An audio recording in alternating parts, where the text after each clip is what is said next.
Today, we are going to learn about the vowel sound oo.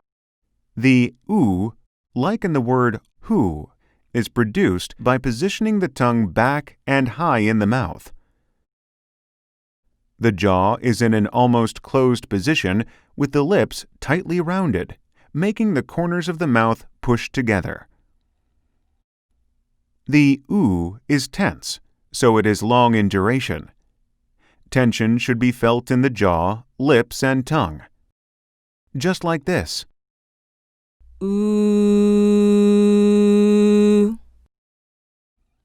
When you produce the correct oo, you can feel vibration in two places. These are in the vocal cords and at the body of your tongue in the back of your mouth.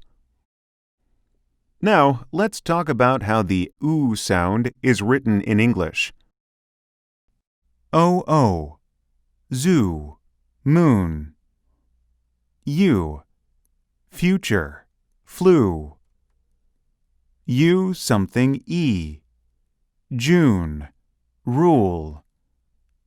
O, who.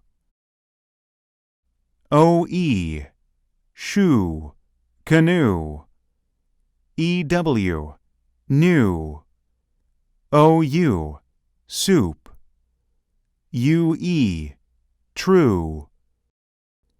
UI, suit. EU, neutral, feud. O something E, move. OUGH, through. Then, let's practice the oo sound in words.